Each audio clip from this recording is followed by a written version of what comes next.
Kalau sekelas kakapnya aja bingung, yang bawahnya mau kemana gitu. Betul. Semua bisa dipasarkan, Iya. pasar bisa disemuakan gitu kan. Ya, dia mau legalin produk counterfeit. Itu gimana kayak jilat pantat. Enggak. Jangan.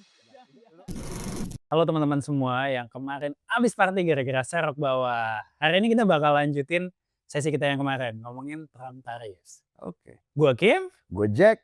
Dan buat lo semua yang kemarin bisa party karena serok bawah. Kenapa bisa party? Karena hari sekarang ini naiknya udah banyak banget. Oh gitu Naiknya ya. udah 15% dari semenjak kita terakhir kali bikin video. Sebenarnya tuh kocak Nggak. juga ya. Turun, kita kan udah prediksi, Iya. turun. Besok turun nih. Yoi, tiba-tiba Trump ngasih ini lagi, ngasih kebijakan baru yang Betul. ternyata oke. Nge-postpone 90 hari. Nge-postpone 90 hari. Itu alasan yang bikin lu semua bisa party. Kalau yang kemarin udah, wah gue jual, ya terima aja gitu ya. Betul. Nggak apa-apa, namanya juga trading. Ya. Iya. Oke, hari ini kita bakal lanjutin ngomongin tentang Trump tariff gitu Oke. ya. Kalau kemarin itu dasar-dasar apa ya, kemarin tuh masih Gambaran abstrak. umumnya lah. Ternyata sekarang nih udah perkembangannya udah oke banget nih. Udah banyak banget perkembangan dari terakhir kita ngobrol. Yoi. Dan mungkin pertama kita mau bahas dari nasional dulu. Dari nasional dulu. Oke, pandangan gua asik terkait postpone ini ya. Jadi yang lagi hype ini kan ternyata di-postpone. Betul, Terus 9 bulan. gejolak lah. Kita itu 90 hari dikasih itu pandangan gue ya, Trump tuh dia ngasih waktu buat negara-negara buat negosiasi. Oke. Ya kan? Itu yang dipikirkan banyak orang, termasuk gue. Betul. Tapi gue juga berpikir 90 hari itu adalah gambit. Karena menurut gue itu jebakan. Dia pengen, oke nih gue kasih 90 hari, silakan lo siapin data lo gitu kan, datang ke gue negosiasi. Nah, gue bakal cecer lo sesuai dengan yang gue mau. Gitu. Oke. Dan tapi walaupun itu gambit, ya namanya juga negosiasi ya. 90 hari itu waktu yang lama untuk menyiapkan data gitu. Jadi menurut gue ya jangan terburu-buru gitu. Tapi gitu ya. Ternyata orang tertinggi di negara kita yang bertanggung jawab terhadap perekonomian kita nih, dengan gagahnya datang kemarin langsung negosiasi dengan tim suksesnya. Tim ahli. Tim ahli. Ya emang consist of tim sukses, tapi tim ahli. Oke. Mari kita luruskan. Dia datang, tiba-tiba dari 32% naik jadi 47%, 15% naiknya. Sama kayak naiknya IHSG, alhamdulillah. Jadi ini ya ekuivalennya bagus. Sebenarnya ini tuh kayak sketsa komedi, tau gak sih lu? Lu dinaikin nih gitu kan, terus lu berharap orang lain negosiasi. Yes. Dateng, berharap turun, naik. Sebenarnya itu kayak bercandaan gitu, kayak bukan serius gitu. Kayak bukan kayak bukan negosiasi antar dua negara. Dan gua ngelihat kayaknya debatnya bukan negosiasinya tuh kayaknya satu arah doang deh. Iya. Kenapa? Karena orangnya cepet pulang, cepet pengumuman.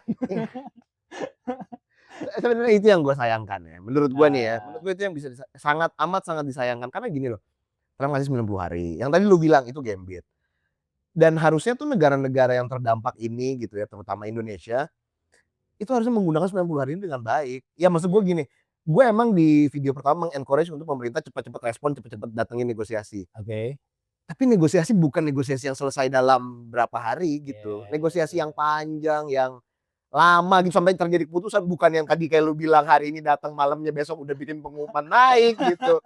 Seru banget ya. Iya, apalagi naiknya sama IHSG itu kayak di setting bercandaan gitu loh. Itu tuh kayak memang dibuat negara kita bukan sih ya. Ya dibuat orang ini tuh tunduk banget jadi jatuhnya ya. Iya. Tunduk ya. Kalau gue sih ngeliatnya kayak jilat pantat. Enggak, jangan. Lu comply. Ya, soalnya kalau gue ngomong jilat pantat, gue doang yang ditangkap. Gue susah nih nyapunya nih. Gue nih berusaha mengamankan video kita. Tapi enggak, comply. Tapi ya itu, artinya gue ngelihat secara nasional ya. Sebenarnya ekonomi kita sekarang masih oke-oke aja. Terlihat dari IHSG yang ternyata naik. Cuma dampaknya setelah 90 hari yang gue nggak tahu tuh bakal seperti apa. Karena gue ngelihat kita belum ada countermeasure-nya. Kecuali malah makin menjilat. Makin comply dengan beli apa, LPG ya, Gas, LPG-nya gas.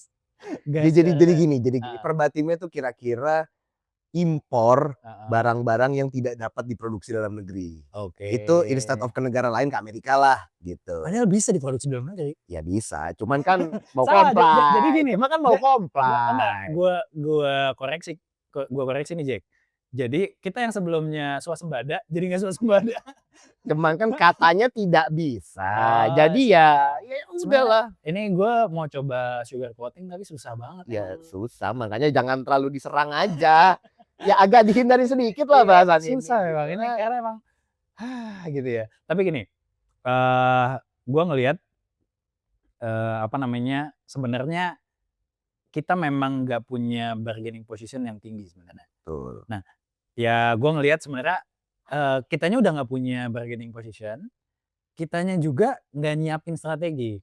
Jadi kayak gue mengacu kepada ini ya, The Art of Negotiation lah ya, kan banyak nih, Split Difference segala macam bukunya.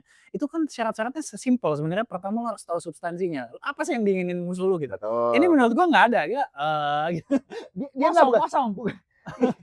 Itu yang pertama, baru dia yang nggak pertama. mencoba untuk membaca apa yang diinginkan oleh lawannya. I Apakah yang ini cuman bluff yang penting ataukah ya karena mungkin terbiasa budaya di sini. budaya di sini biasa, Yang penting sowan. pakai weh dulu, sowan dulu. Di sana pengennya langsung bikin keputusan kan kaget. Gitu. Iya. Betul Oh, gitu. oh, iya Pak. Yes sir.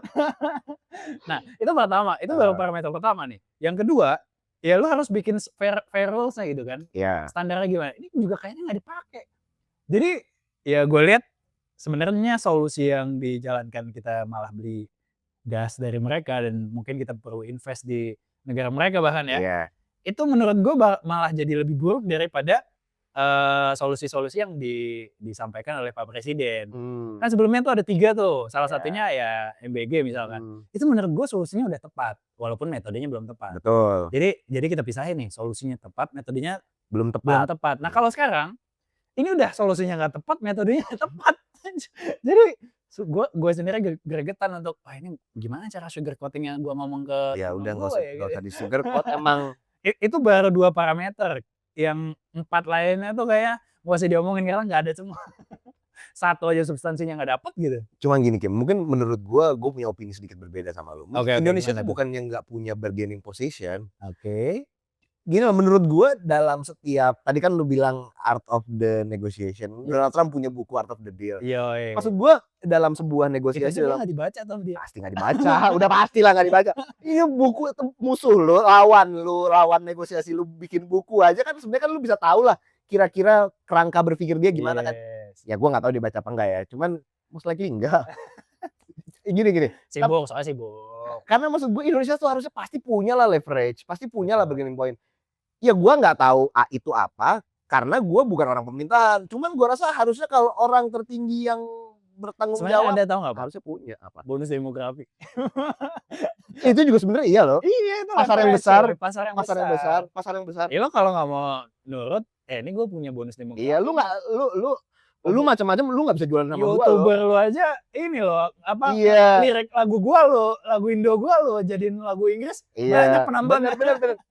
Duit tuh datang dari negara gue, gila. Bener, sebenarnya itu bener. Nah, itu salah satunya lah contoh. Misalnya kita ngobrol begini aja lu udah bisa cari satu bargaining point. Ya maksud gua kenapa Ya karena mungkin, kebiasaan sowan, ya nggak?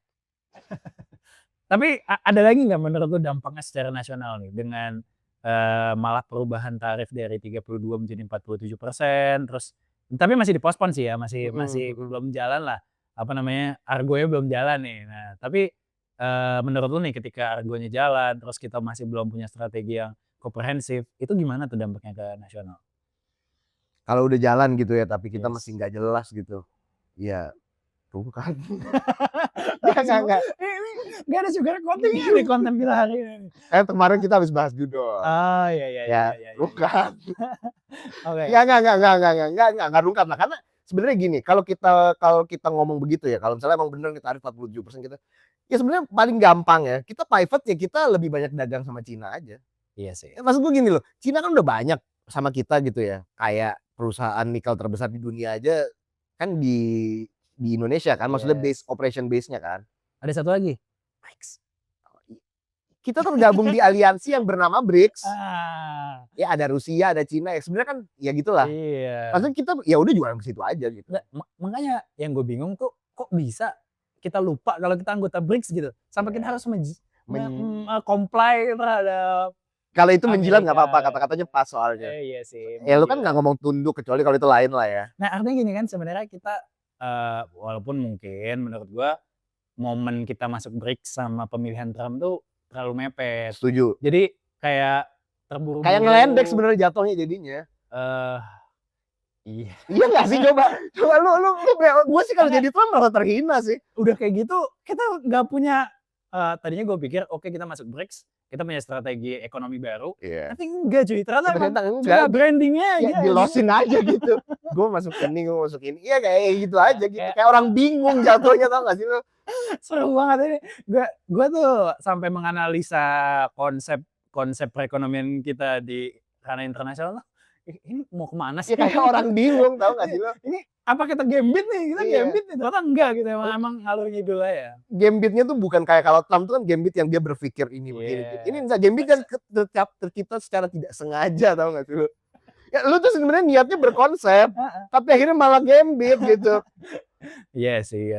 Nah, ngomong-ngomong soal ini ya, apa namanya? Kan tadi lu bilang kita sebenarnya punya leverage selain leverage kita juga punya solusi ya. Ya udah kita kerjasamanya sama negara lain aja.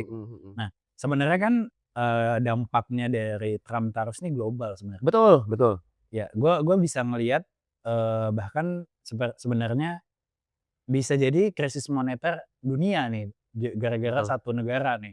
Tapi ternyata gue melihat enggak cuy. Tadinya pas gue lihat, Trump nih bakal ngasih tarif gila-gilaan ini, gue pikir semua negara tunduk sama Amerika. Ternyata enggak cuy. Ternyata banyak yang fight back. Cina tuh sebagai gejolaknya keren banget. Geopolitiknya yang sebelumnya gue pikir semuanya bakal jilat kaki gitu ya, jilat kiainya Trump gitu ya. Ternyata enggak cuy. Ternyata malah Cina itu encourage negara-negara, lu jangan mau. Lu lawan bro, gitu gak sih? Ya kalau lu lawan lu dagang sama gua aja deh gitu. Ayo deh, yuk kita pakai cara lain gitu. Bahkan kerennya tuh mereka tuh bilang bahasanya ya semua hal yang datang dari kompromi itu nggak pernah menghasilkan respect. Perdagangan gue memang banyak yang ilegal, tapi gue menggunakan fair rules untuk perdagangannya. Betul. Nah itu keren banget menurut gue. Cina nih dan negara-negara lain tuh banyak yang akhirnya terpengaruh. Kecuali satu negara yang katanya sih bonus demografinya besar. Sebenarnya bukan yang nggak terpengaruh, cuman bingung. Enggak, kecepatan mikir. Kecepatan action, tapi nggak dipikirin dulu. Spend time-nya ini ya, tau gak sih lo? Spend reaction-nya tuh terlalu cepat. Iya, refleksnya terlalu bagus. Kebanyakan nonton Reels. Attention span-nya rendah. Nah, kalau itu menurut gua, kalau menurut lu gimana? Maksud gue gini, kita lihat dulu aja dari respon. Maksud gue gini, kalau kita lihat kan gejolak dunia itu bisa dilihat dari harga emas. Ya mungkin ini sedikit nyinggung ke fenomena yang terjadi di Indonesia belakangan ini ya. Dan gua rasa ini bukan cuma di Indonesia tapi di seluruh dunia. World of Nation nih emas nih. Iya. Iya, maksud gua kan harga emas kan naik nggak karu-karuan kan. Akhirnya sampai yang kalau lu denger tuh orang ngantri depan galeri Antam kayak zombie cuy. Iya, sumpah. Temen gue ada yang cerita dia jam 5 ke situ dapat nomor 34 apa jam 5 pagi loh. Ya pokoknya gitulah. Intinya kan itu nge-drive harga. Maksud gue itu sebenarnya yang akan bikin kepanikan dan itu nggak cuma terjadi di Indonesia tapi di seluruh dunia. Nah, menurut gue yang poin yang gue bahas akan beda sama lo, tapi sama-sama memuji keberanian Cina. Tadi kan lu bilang Cina tuh gue ilegal tapi gue fair rules. Lu tau gak yang paling gokil menurut gue dari Cina apa? Dia mau legalin produk counterfeit. Itu menurut gue gila sih. Kayak ini hal yang paling ilegal 20 tahun yang lalu. Iya. Gue legalin. Lu lihat gak sih? Gue tuh lihat ya orang tuh di video-video pendek itu di yang short attention span itu dia bikin kayak ini tas dia sebut mereknya gitu, Hermes yang apa gitu ya. Hermes yang apa itu dia bilang lu kalau beli sama Hermes itu $30.000. Tapi gue kasih tahu nih, ini gue beli kulitnya dari Itali, gue beli kancingnya dari mana. Pokoknya lu kalau beli dari Hermes 30.000, lu beli sama gue $1.000. Dan itu bedanya cuman di nggak ada tag Hermes-nya. Tapi kualitas semua sama, gue bisa pastiin sama-sama durable-nya sama, semuanya sama. Itu dia bukan cuma luxury brand, tapi juga brand-brand yang daily wear. Kayak apa sih, kan ada, ya ini agak luxury juga sih, agak mahal lah. Mungkin kalau lo tahu baju cewek Lululemon tuh, itu dia bikin kayak gitu juga perbandingannya. Iya, apalagi Louis Vuitton gitu-gitu, itu banyak banget di. Menurut gue ini Cina ini bener-bener lo jual gue beli gitu loh. Lo mau kayak gitu ya udah, lo gue hancurin lo sekalian. Lo bikin konsep ini baru hari ini, gue udah mikirin dari 20 tahun yang lalu. Iya, gila lo. Gila lo. Tapi yang ini menurut gue keren, menurut gue ya, apa titik pandang lo tadi itu keren. Cina ini keren, kenapa? Karena sebenarnya kita mulai berubah pola pikir yang sebelumnya luxury jadi ke fungsional. Betul. Itu yang keren tuh. Jadi Betul. oke, ini gue kasih quality yang sama, segala macamnya sama. Tinggal lu milih fungsinya atau lu pilih brandnya. Betul. Mungkin gue bisa ngelihat akan ada masa di mana kita nggak akan mikirin brand, tapi benar-benar fungsi. Dan itu yang memulai adalah Cina. Gila nggak sih? Itu Cina menjadi pemimpin dunia visioner, utilitarian. Iya, dan dimulai dari hal yang menjijikan katanya ilegal. Katanya, iya. Nah, menurut lu gimana dampaknya terhadap internet? itu tadi, itu menurut gue itu udah, menurut gue untuk kali ini kita satu pikiran. Kalau dari gue tadi Cina dari segi keberaniannya ya, terus dia juga bahasanya keren banget. Lu jangan kompromi sama orang jahat ini. Ayo kita sama-sama kerjasama. Pasar tuh bisa di ini ya, pasar tuh ya punya semua lah, namanya juga pasar. Iya. Semua bisa dipasarkan, pasar bisa disemuakan gitu. Iya, kira-kira ya itu bagus itu bagus. Nah, menurut gua selain perubahan secara internasional ini, sebenarnya negara kita tuh masih punya banyak waktu untuk memperbaiki ini. Gua bisa ngelihat kenapa. Kalau kita pahami geopolitiknya ya, sebenarnya Amerika tuh kenapa, atau Trump itu ngurusin, kenapa sih dia tiba-tiba bikin tarif ini. Kan kemarin kita pernah bahas tuh di sesi 1 bahwa gue pengen produk ini sekarang semuanya tercipta di negara gue gitu kan. Betul. Nggak ada lagi deh apa sebutannya itu kalau bikinnya di negara lain tuh. Aduh, gue lupa istilah. Tapi maksud gue gini. Lost dari otak kita nih. Iya. Tapi itu. Tapi intinya gini. Kenapa? Karena sebenarnya Amerika tuh lagi mau runtuh, cuy. Kenapa Trump tuh tagline-nya kan gini ya, MAGA ya, Make America Great Again. Gitu kan. Karena emang negaranya lagi kacau, cuy. Homeless-nya banyak banget. Ya lo bisa lihat di California, di mana San Francisco itu banyak banget homeless. Malah di kota besar malah banyak homeless-nya. Nah, bahkan kalau kita mengacu kepada koefisien kesenjangan ya, Gini coefficient. Gini rasio ya. Itu tuh Amerika tuh di angka 0,5%-an, cuy. Artinya jadi kalau ini gue jelasin sedikit ya. Gini coefficient tuh semakin lo mendekati 1, semakin buruk. Semakin senjang. Semakin lu jauh dari 1, 0,1, 0,2, itu lo malah bagus gitu. Artinya semakin sedikit kesenjangan. Distribusi hartanya merata. Betul, dan Amerika tuh 0,5%. Artinya yang gue baca nih, 10% orang Amerika itu menguasai 67% kekayaan negaranya. Gila nggak tuh? Dan 50%-nya cuma menguasai 2,4%. Itu menurut gua, wih. Ya berarti kan ada satu kue nih yang ngerebutin nggak banyak, terus ada kue yang lebih sedikit yang ngerebutin banyak gitu kan. Yes, kalau kita ngomongin pie chart-nya tuh kayak gitu. Nah, yang gua lihat lagi, kalau misalkan kita mengacu ke negara kita tuh di angka kalau nggak salah 0,38-an. Itu sih belum bagus, tapi ya lebih bagus daripada Amerika gitu. Masih bisa diimprove, tapi ya better lah dari Amerika. Jepang tuh 0,3%. Nah itu menurut gua udah lumayan bagus gitu ya.